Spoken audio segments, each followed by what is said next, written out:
شنیدن سخنرانی و پیام مهم ولی امر مسلمین جهان که به طور همزمان ترجمه خواهد شد. اعوذ بالله من الشیطان الرجیم.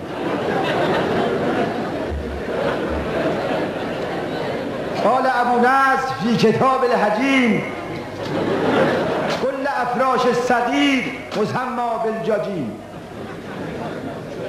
من از آقایان هنرمندی که امروز زبان حال جمهوری عزیز ما رو بیان کردن تشکر میکنم.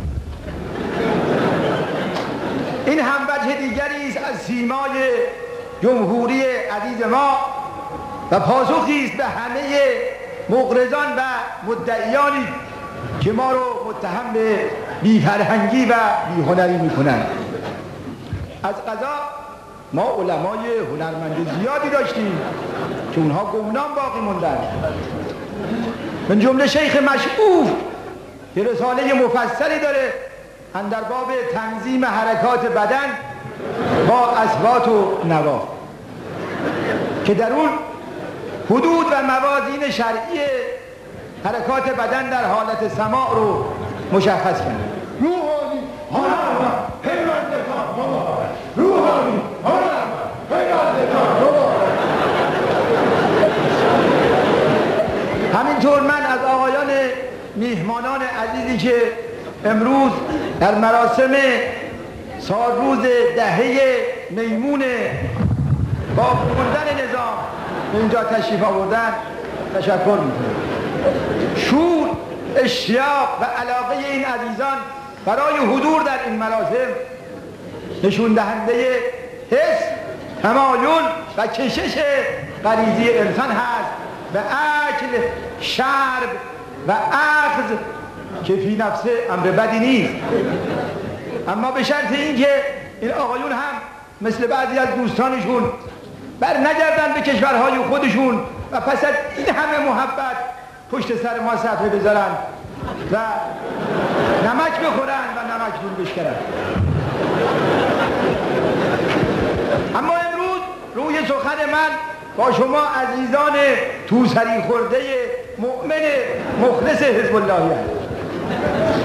چی شده که شما که انه سیب زمینی وارفتید؟ چی شده که به جای آمادگی برای مقابله با دشمنان دنبال بازی میش و پاسور و امثال هم رفتید؟ آقا این قباحت داره که به ما خبر میدن که بعضی از برادران بسیجی اقدام به اصلاح موی سر و تراشیدن ریش کردن.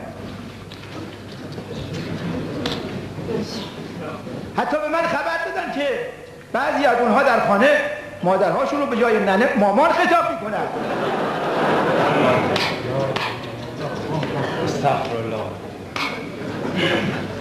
مگر شما نمیبینید که امروز دشمنان ما در خانه چه توطئه های علیه ما میکنن؟ آقا امروز در دنیا دیگه عرض کنم کلاغی نیست که به ما چیز نکرده باشه.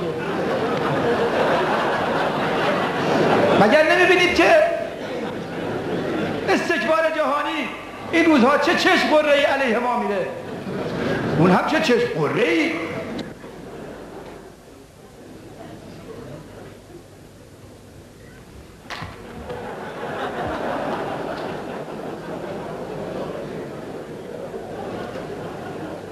آقا این جوانکی که اخیراً به جای آقای بوش به کاخ سفید رفته هنوز پاش به اونجا نرسیده، علیه ما شاخشونه میکشه. من به ایشون عرض میکنم که دست از سر ما بردارن و اینقدر پا تو کفش ما نکنن. ضمن این که کفش های روحانیت هم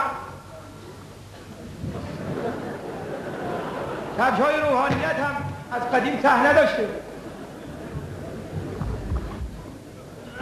در پایان من چند کلامی دارم به زبان خارجی و تا به همه مردم دنیا.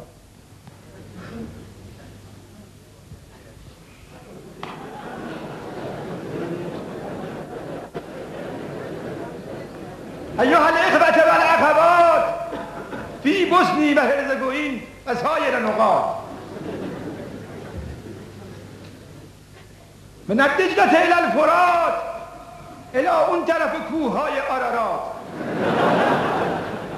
ان فی شطرنج سیاسی کیش و مات، سیارتی لا یشتغل حتی مع اساسات. السلام علیکم و رحمت الله و برکاته. بینندگان عزیز جمهوری اسلامی، در پایان رپورتاژمون از مراسم پرشور جشن‌های خجسته دهه میمون فجر از شما درخواست میکنم که قدر این رپورتاژ رو بدونید، چه بسا که توجه داشته باشید که آخرین جشن دهه فجری هست که برگزار میکنیم و متاسفانه جشن بعدی نخواهیم داشت. کدوی تنبله کی میگه که رهبره، این فقیه یک شب است یا خیار چنبره. رفتیم که رفتیم، رفتیم که رفتیم. این کدوی تنبله کی میگه که رهبره، این فقیه یک شب است یا خیار چنبره. رفتیم که رفتیم، بیا رفتیم که رفتیم، رفتیم که رفتیم.